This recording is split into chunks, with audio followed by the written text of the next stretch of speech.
Salut à toi, mobber ou visiteur de YouTube qui débarque sur ma chaîne. Donc, aujourd'hui, j'ai reçu ma petite commande que voici pour ma configuration de mobilette avec un moteur AV10, donc une bleue AV88 de 1960, donc les toutes premières versions, sur lequel j'ai envie de remplacer le vieux AV7 qui commence à être obsolète et qui est obsolète par un moteur donc AV10 avec l'admission par les clapets. Donc je vais te faire une présentation détaillée des pièces ici présentes, pas de trop quand même parce que je suis pas un expert de la mobilette ou je suis pas mécano à la base, donc je pourrais pas te dire des théories scientifiques, mais au moins le pourquoi j'ai choisi ça et pourquoi je mets ça sur ma mobilette. Enfin bon voilà la base, je veux pas te dire ouais prends ça parce que machin. Moi chacun prend les pièces comme il veut, où il veut. Moi j'ai pris ça, je fais comme ça. Tant que ça marche, moi ça me va. Donc on va commencer de gauche à droite. Donc je vais commencer par le petit variateur Doppler ici présent. Donc, je précise, j'ai commandé mes pièces sur la bécannerie. De toute façon, je mettrai le lien dans la description. Donc, variateur de chez Doppler, donc ER2, donc le variateur à prise directe à galets, qui sont ici, les galets réglables.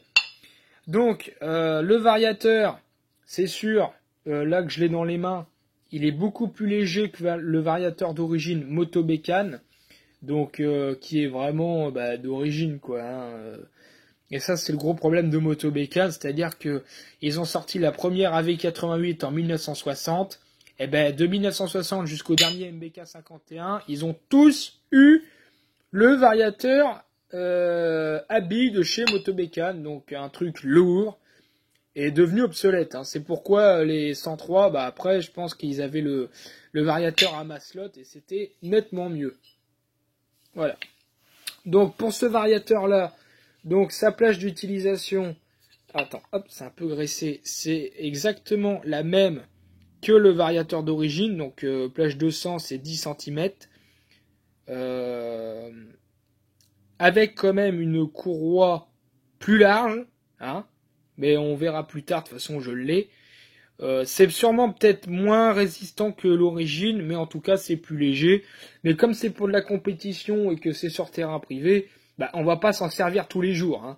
C'est juste pour se taper un kiff de vitesse, tu veux sortir, il fait beau, un petit 80 et tu rentres à la maison. Voilà pour ça, pour ce variateur. Donc inutile de vous dire qu'avec, il est équipé d'une bride. Donc pour ceux qui ne connaîtraient pas le système de la bride, tu le fous ici, là, sur le canon du variateur. Tu fous ta bride, comme ça, la joue mobile, hop, voilà, tu vois, qui est là, elle plaquera pas contre la... Regarde. Voilà. Elle plaquera pas contre la joue fixe, si tu veux. Donc ta courroie pourra pas monter, tu vois, vraiment plus haut. Donc c'est con, parce que du coup, ça bride ton moteur, tu vois. Ce qui pourra pas reculer à fond. Donc ici, la petite courroie de chez Doppler crantée, donc adaptée au variateur forcément, et à la poulie Doppler ER2 qu'on va avoir tout de suite après.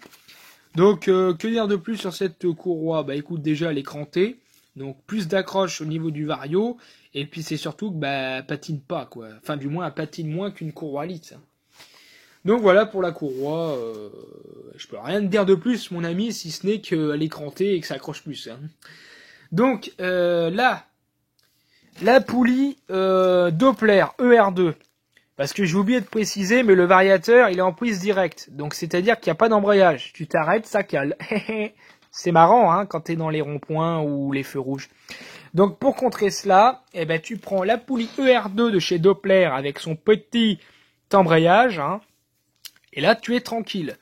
Alors j'ai testé celle-ci, quand tu tournes la poulie, waouh, magique, les mâchoires ne frottent pas tout de suite sur la cloche d'embrayage, donc c'est nickel, parce que des fois t'en as, t'es obligé de tout retaper à l'intérieur, c'est le gros bordel.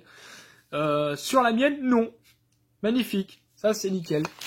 Donc avec, ils te fournissent un axe de pédalier, mais que j'ai déjà monté sur la mobilette, donc il me sert à rien. Mais on sait jamais, pour un ami ou pour un autre projet, ça peut aider. Ensuite, bon, j'ai pas déballé, mais voici donc la boîte à clapper de chez Malossi, comme tu peux le voir. Comme tu peux le voir là. Malossi, clapet Malossi VL1 MBK51, avec les clapets en carbone. Voilà, nous on veut de la qualité. De toute façon, Malossi, Doppler, Polini, Bidalo, c'est que des marques de compétition, donc tu ne peux avoir que de la qualité. Hein.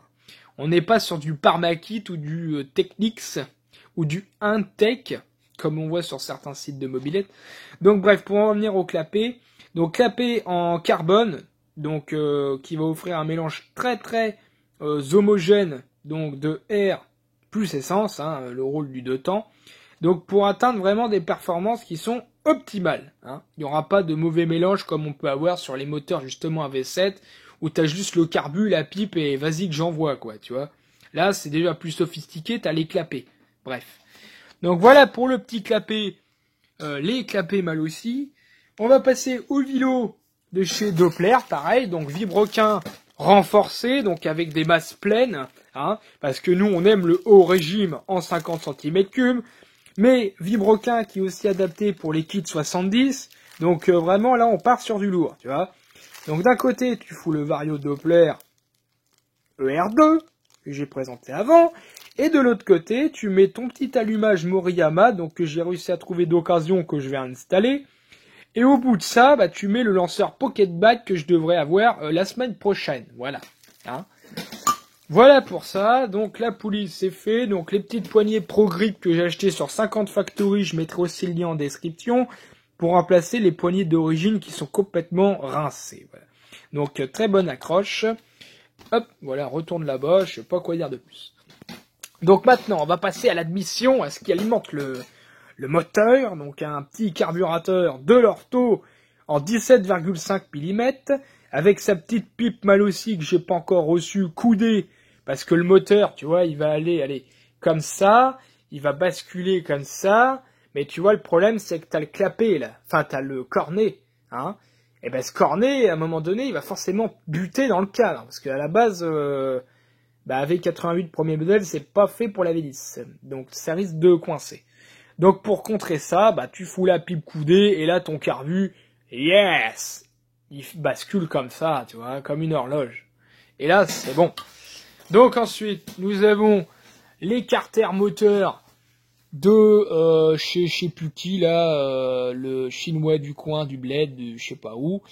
Donc avec les joints spi et roulement donc déjà prémontés, hein, avec ces petits transferts là, les 3 transferts d'origine du moteur AV10. À noter que dessus, il y a marqué une petite inscription ici, 49,9 cm3, donc même si je me fais gauler par les flics, eh ben, je suis en 50 cm3, mon petit, hein, donc, chouette. Voilà, bref, c'était la petite blague, la petite parenthèse sur les keufs. Donc voilà, que dire de plus sur les carters, carters classiques, hein. Bref. Oh, tiens, la bague. Non, c'est pour tenir le cornet. Rien d'important. Donc maintenant, nous allons passer au moteur, donc au cylindre. Alors, j'ai pas le pot d'échappement. Hein. Il est dans l'atelier. Il est monté sur l'autre mobilette test, là. Voilà.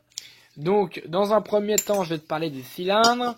Donc, comme tu peux le voir, par rapport à un cylindre d'origine, les transferts, ils sont immenses. Là, on veut faire passer du mélange là-dedans, on veut gaver le moteur. Là, on veut vraiment prendre de la vitesse. Donc, petite lumière d'échappement en style barrette booster, donc plus élargie que l'origine, forcément. À l'intérieur, c'est pareil, comme tu peux le voir. Donc, ça va vraiment envoyer du lourd. Voilà pour le cylindre, je peux rien te dire de plus, mis à part les carters qui sont immenses, les transferts, pardon, et qui vont apporter vraiment un gain de performance par rapport à un cylindre d'origine.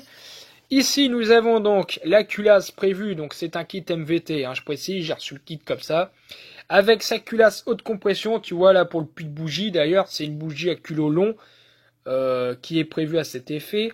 Et ici, donc, bon, je l'ai pas, il est dans son carton, mais le petit joint torique qui va bien, comme ça, on va apporter vraiment beaucoup de compression.